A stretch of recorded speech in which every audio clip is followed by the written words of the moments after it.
ഈ പുന്നാരം മോളുടെ ഒക്കെ ധൈര്യം എന്താണെന്നറിയോ?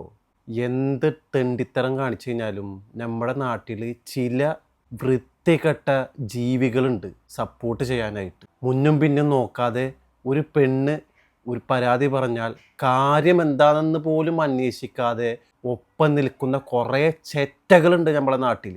അവരാണ് ഇതേപോലുള്ള വൃത്തികെട്ട ജന്തുക്കൾക്ക് വളം വെച്ച് കൊടുക്കുന്നത്. 9,000 ഫോളോവേഴ്സുള്ള അവളോട് ഇൻസ്റ്റാഗ്രാമിൽ നിന്ന് 11,000 ഫോളോവേഴ്സ് എത്തി നിൽക്കുകയാണ്. ഈ 11,000 ഫോളോവേഴ്സിനോട് എനിക്ക് പറയാനുള്ളത്, നിങ്ങളാണ് ആ വൃത്തികെട്ട ജീവികൾ. ഈ ഒരു ആത്മഹത്യക്ക് അവൾക്കൊപ്പം തന്നെ നിങ്ങളും ഉത്തരവാദികളാണ്. അവൾക്ക് വേണ്ടത് റീച്ചായിരുന്നു, നിങ്ങളത് വൃത്തിയായിട്ട് ചെയ്തു കൊടുക്കുന്നുണ്ട്. ഫിൽറ്ററും കയറ്റി എഡിറ്റ് ചെയ്തിട്ടുള്ള അവളെ മറ്റേടത്ത വീഡിയോ കണ്ടു കഴിഞ്ഞാൽ തന്നെ ബുദ്ധിയുള്ളവർക്ക് മനസ്സിലാവും മനഃപൂർവ്വം റീച്ച് കിട്ടാൻ വേണ്ടി ചെയ്ത വീഡിയോ ആണ്. എനിക്കെല്ലാവരോടും ഒന്നേ പറയാനുള്ളൂ, ഇനിയൊരു പുന്നാര മോൾക്കും ഇതേപോലുള്ള ധൈര്യം വരരുത്.